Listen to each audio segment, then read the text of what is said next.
सुबह का वक्त था। एक विशाल ऑफिस के सामने कतार दर कतार महंगी गाड़ियां आकर रुक रही थीं। गाड़ियों के दरवाजे खुलते ही उनमें से लोग उतर रहे थे। उनके कपड़ों में सूट, टाई और चमचमाते जूते थे। हर चेहरे पर आगे बढ़ने और सफल होने की तीव्र चाह झलक रही थी। उसी भीड़ में एक युवक शांत कदमों से ऑफिस के मुख्य द्वार की ओर जा रहा था।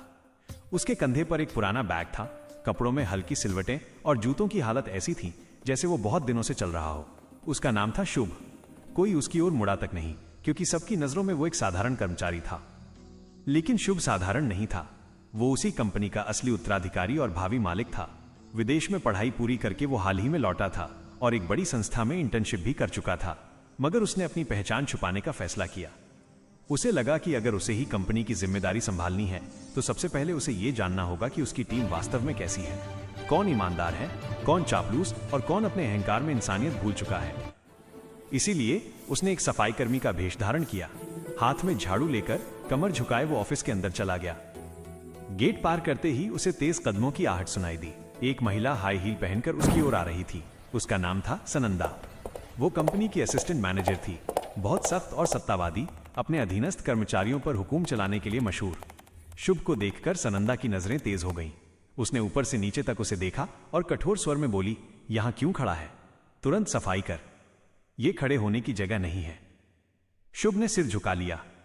एक पल के लिए उसके सीने में हल्का दर्द उठा, मगर उसने चेहरे पर शांति बनाए रखी। उसने बिना कुछ बोले झाड़ू उठाया और एक कोने में चला गया। यह अपमान सहना आसान नहीं था, लेकिन वो जानता था कि उसका उद्देश्य कुछ और है। ये कोई खेल नहीं, बल्कि एक बड़ी परीक्षा थी जिसमें सफल होना उसके लिए बहुत जरूरी था। जाते जाते सनंदा ने ताना मारा, हां, यहां पुराने सफाई कर्मियों जैसी आलस मत दिखाना, नहीं तो ज्यादा दिन टिक नहीं पाएगा। उसकी बात सुनकर कुछ कर्मचारी मंद मंद हंसे। कोई मुस्कुराया, कोई अपनी फाइल लेकर मुंह छुपाने का नाटक करके चला गया। किसी ने कल्पना भी नहीं की थी कि जिसे वे एक साधारण सफाई कर्मी समझ रहे हैं, कल वही उनकी तकदीर तय करेगा। शुभ ने झाड़ू से फर्श पर एक लकीर खींची और मन ही मन प्रतिज्ञा की, वो सब देखेगा, सब सहेगा और समय आने पर सच्चाई सबके सामने लाएगा। कैंटीन का माहौल हर दिन की तरह चहल पहल से भरा था। कुछ कर्मचारी जोर जोर से हंस रहे थे, कोई कॉफी के कप के साथ गपशप में मशगूल था। शुभ चुपचाप कोने में सफाई में व्यस्त था। उसकी आंखें नीचे थीं, लेकिन कान सब सुन रहे थे।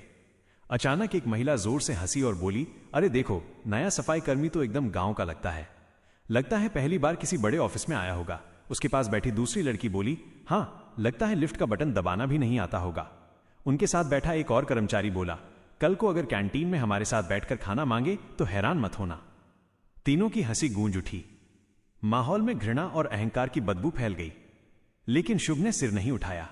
उसके होठों पर हल्की सी चुप्पी भरी मुस्कान थी। वो सबके चेहरे याद रख रहा था। उसने सोचा, यही असली परीक्षा है जहां इंसान का चरित्र सामने आता है। कुछ देर बाद सब अपने कप और बातें खत्म करके चले गए। शुभ अब भी सफाई में लगा था। उसके अंदर कहीं गुस्से की एक चिंगारी जल उठी, मगर उसने खुद को शांत किया। वो जानता था, अगर उसने भावनाओं में बहकर कुछ किया तो उसकी पूरी योजना नाकाम हो जाएगी। उसे धैर्य और समझदारी से काम लेना होगा। शाम ढल रही थी। बाहर एक चमचमाती महंगी गाड़ी आकर रुकी। शुभ ने देखा, सनंदा फोन पर बात करती हुई गाड़ी में बैठ रही थी। उसके चेहरे पर अहंकार और ठसक साफ झलक रही थी। सिक्योरिटी गार्ड ने दरवाजा खोला और सनंदा मुस्कुराते हुए अंदर बैठ गई। फोन पर वो कह रही थी, हां हनी, आज रात मुझे किसी 5 स्टार रेस्टोरेंट में ले जाना, किसी सस्ते कैफे में नहीं जाऊंगी। शुभ ने एक पल के लिए दृश्य देखा, फिर धीरे से नजरें झुका लीं। उसके मन में एक ही बात आई, ये अहंकार ज्यादा दिन नहीं चलेगा। पद और शक्ति हमेशा इंसान को नहीं बचा सकते। एक दिन सच्चाई सामने आएगी। वो शांत कदमों से ऑफिस से निकल गया। शाम की ठंडी हवा उसके थके शरीर को छू गई, लेकिन उसकी आंखों में दृढ़ संकल्प की चमक थी। ये एक लंबी लड़ाई की शुरुआत थी, जहां हर झूठ, हर अहंकार और हर अन्याय का पर्दाफाश होने वाला था। अगले दिन फिर वही ऑफिस, वही माहौल। सनंदा की कठोर आवाज गूंजी, ये फर्श गीला क्यों है? किसी की फिसल कर गिर जाने की अक्ल नहीं है तुम्हें? शुभ ने सिर झुका लिया और फिर से सफाई करने लगा। आसपास खड़े कर्मचारियों ने एक दूसरे की ओर देखा। कुछ के मन में सहानुभूति आई, मगर कोई बोलने की हिम्मत नहीं कर सका। सब जानते थे, सनंदा के खिलाफ बोलना मतलब मुसीबत मोल लेना। इन दिनों शुभ की जान पहचान फिरोज नाम के एक बुजुर्ग सफाई कर्मी से हुई। वो सालों से यहां काम कर रहे थे, कम बोलते मगर बेहद ईमानदार इंसान। लोग उनका मजाक उड़ाते, कोई उन्हें बूढ़ा सफाई वाला कहता, कोई उनके कपड़ों पर टिप्पणी करता, लेकिन फिरोज कभी बुरा नहीं मानते। शुभ को फिरोज में एक अलग चमक दिखी। उसने पूछा, भाई लोग जब आपका मजाक उड़ाते हैं आपको बुरा नहीं लगता? फिरोज मुस्कुराकर बोले, सम्मान तो ऊपर वाला देता है। ये जो लोग आज हंस रहे हैं कल भूल जाएंगे। अगर हम ईमानदारी से काम करें तो दिल शांत रहता है। ये बातें शुभ के दिल को छू गईं। उसने महसूस किया कि यह आदमी बाहर से भले कमजोर दिखता हो पर असल में सबसे मजबूत है। एक दिन दोपहर में खबर आई, कंपनी के कोऑपरेटिव सोसाइटी रूम से कुछ पैसे चोरी हो गए हैं। ऑफिस में हलचल मच गई। कोई बोला शायद कागजों में गलती हुई हो, कोई बोला यह अंदर के किसी कर्मचारी का काम है। तभी सनंदा गुस्से में अंदर आई, हाथ में कागज थे और चेहरे पर क्रोध की लाली। वो बोली, मुझे पता है चोरी किसने की है, यह काम फिरोज का है। फिरोज जो पानी का गैलन लेकर कमरे में आया था चौंक गया। बोला, मैडम मैंने कुछ नहीं किया, मैं तो सिर्फ पानी रखकर चला गया था, पैसे के बॉक्स को छुआ तक नहीं। लेकिन सनंदा ने उसकी बात नहीं सुनी। उसने सबके सामने फिरोज को डांटा, चुप रहो, तुम जैसे लोग ही कंपनी की बदनामी का कारण बनते हैं, तुम्हें तो निकाल देना चाहिए। कोई उसकी मदद को नहीं आया। सब डरते थे क्योंकि सनंदा के ऊंचे अधिकारियों से अच्छे संबंध थे। फिरोज का चेहरा पीला पड़ गया। वो चुपचाप सिर झुकाकर चला गया। शुभ ये सब दूर से देख रहा था। उसका दिल टूट गया। वो जानता था कि फिरोज निर्दोष है।